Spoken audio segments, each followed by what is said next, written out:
The अर्थशास्त्र सरकार से यह अपील करता है कि किसानों के लिए एमएसपी यानी मिनिमम सपोर्ट प्राइस को एक कानून की शक्ल देनी चाहिए, ताकि कोई भी व्यक्ति या बिजनेसमैन किसी भी किसान से एमएसपी से कम दाम पर अनाज ना खरीद पाए, चाहे वो राजस्थान का किसान हो या तमिलनाडु का। उसे उसकी फसल का सही मूल्य मिलना चाहिए। इसके लिए सरकार को एक डेडिकेटेड कानून बनाने की ज़रूरत है और एमएसपी को एक लीगल शक्ल देने की ज़रूरत है। फिलहाल एमएसपी सिर्फ एक सरकारी आदेश के तहत निर्धारित किया जाता है और किसानों के पास कोई ताकत नहीं है। अगर कोई बिजनेसमैन किसी किसान से एमएसपी से कम दाम पर फसल खरीदता है तो उस किसान के पास कोई साधन या चारा मौजूद नहीं है उस बिजनेसमैन से एमएसपी वसूलने का, और यह सबसे बड़ी खामी है। अगर आप चाहते हो कि किसानी बनी रहे, मजबूत हो, तो सरकार को एमएसपी को एक कानून की शक्ल देनी होगी। लेकिन यह एमएसपी होता क्या है और कौन डिसाइड करता है, आइए थोड़ा एमएसपी के बारे में जानते हैं। सरकार किसान की फसल के लिए एक मिनिमम प्राइस डिसाइड करती है जिसे एमएसपी कहा जाता है। यह एक तरह के सरकार की तरफ से गारंटी होती है कि किसान को हर हाल में उसकी फसल के लिए तय दाम मिलेगा। अगर मंडियों में किसान को एमएसपी या उससे ज़्यादा पैसे नहीं मिलते तो सरकार किसानों से उनकी फसल को एमएसपी पर खरीद लेती है। इससे बाजार में फसलों की कीमतों पर उतार चढ़ाव में ज़्यादा फर्क नहीं पड़ता। आज़ादी के बाद के शुरुआती दशकों में किसान इस बात से काफ़ी परेशान थे कि अगर किसी फसल की बम्पर प्रोडक्शन हो जाती थी तो उन्हें उसके अच्छे दाम नहीं मिल पाते थे। इस तरह से किसानों की लागत भी नहीं निकल पाती थी, जिस कारण वो आंदोलन करने लग गए। इसके बाद लाल बहादुर शास्त्री प्रधानमंत्री रहते हुए 1 अगस्त 1964 को एल.के. झा के नेतृत्व में एक समिति बनी जिसका काम था अनाजों की कीमतें तय करना। समिति की सिफारिशें लागू होने के बाद 1966 से 1967 में पहली बार गेहूं के लिए एमएसपी का ऐलान किया गया। इसके बाद से हर साल सरकार बुआई से पहले फसलों के लिए एमएसपी घोषित कर देती थी। एमएसपी तय करने के बाद सरकार लोकल सरकारी एजेंसियों के जरिए अनाज खरीदकर food corporation of India FCI और नेफेड के पास स्टोरेज करती है। फिर इन्हीं स्टोरेज से पीडीएस यानी पब्लिक डिस्ट्रीब्यूशन सिस्टम के जरिए गरीबों तक सस्ते दामों में अनाज पहुंचाया जाता है। शुरुआत में केवल गेहूं के लिए ही एमएसपी लगाया गया था। इससे किसान बाकी फसलों को छोड़कर सिर्फ गेहूं की फसल उगाने लगे, जिससे दूसरे अनाजों की उत्पादन कम हो गया।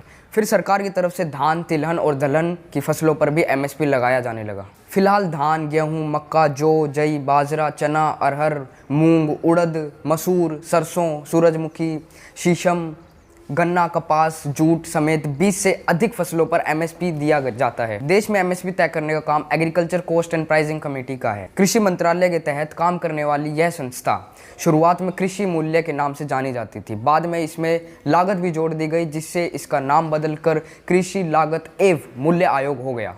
यह अलग अलग फसलों के लिए मिनिमम सपोर्ट प्राइस निर्धारण करती है। वहीं गन्ने का एमएसपी तय करने का काम गन्ना आयोग के पास होता है। असलियत में यह संस्थाएं सरकार को सिर्फ सुझाव देती हैं, बाकी एमएसपी तय करने का काम प्रधानमंत्री का होता है। एमएसपी तय करने की प्रक्रिया काफ़ी जटिल और लंबी होती है। इसके लिए आयोग अलग अलग इलाकों में किसी खास फसल की प्रति एकड़ लागत, खेती के दौरान आने वाला खर्च, सरकारी एजेंसियों की स्टोरेज क्षमता, बाजार में अनाज की मांग और उसके अवेलेबिलिटी आदि मानकों के आंकड़े इकट्ठा करती है। इसके बाद सभी स्टेक होल्डर्स और एक्सपर्ट से सुझाव लिए जाते हैं। अंत में cabinet committee on economic affairs इस पर अंतिम फैसला लेती है और उस कमेटी के अध्यक्ष होते हैं प्रधानमंत्री। सरकार भले ही 20 से ज़्यादा फसलों के लिए एमएसपी तय करती है, लेकिन आमतौर पर सरकारी स्तर पर खरीद केवल गेहूं और धान की ही हो पाती है। ऐसे में सभी किसानों को एमएसपी का फ़ायदा नहीं मिल पाता। इसकी वजह यह है कि गेहूं और धान को सरकार पीडीएस यानी पब्लिक डिस्ट्रीब्यूशन सिस्टम के तहत गरीबों को देती है, इसलिए उसे उसकी ज़्यादा ज़रूरत होती है। बाकी फसलों की उसे इतने बड़े स्तर पर ज़रूरत नहीं होती, इसलिए उनकी खरीद भी नहीं हो पाती। तो इससे ना ही तो किसानों को कोई फ़र्क पड़ता है और ना ही पड़ना चाहिए कि उनका अनाज कौन खरीद रहा है, सरकार या कोई बिजनेसमैन। हाँ, उनको इस चीज़ से फ़र्क ज़रूर पड़ता है कि उनको उनकी फसल का सही दाम मिलता है या नहीं। तो इसलिए सरकार को एमएसपी को एक कानून के तहत लाना चाहिए और किसानों को इंश्योर करना चाहिए कि उनको उनकी फसल का सही दाम मिलेगा, चाहे वह किसान पंजाब का हो, महाराष्ट्र का हो, मध्य प्रदेश का हो, उत्तर प्रदेश का हो, कर्नाटक का हो, चाहे कहीं का भी हो, चाहे उसका अनाज कोई भी खरीदे, सरकार या कोई बिजनेसमैन, उनको उनकी फसल का सही दाम मिलेगा। सिंपल। 2014 इलेक्शन से पहले मोदी जी भी यही मानते थे कि जो भी व्यक्ति एमएसपी से कम दाम पर खरीद करे उसे कानूनी सज़ा का प्रावधान होना चाहिए, जैसा अभी कुछ महीनों पहले गहलोत सरकार ने राजस्थान में किया। क्योंकि आज की हालत में सिर्फ 6% किसान ही एमएसपी का सच में फ़ायदा उठा पा रहा है और देश का 94% किसान आज भी एमएसपी से बहुत नीचे दाम पर फसल बेचता है। तो ऐसे में अगर कोई ट्रेडर किसी किसान से एमएसपी से कम दाम में खरीद करता है तो किसान के पास क्या कानूनी प्रावधान है? सरकार के नए कानून अच्छे हैं लेकिन अधूरे हैं।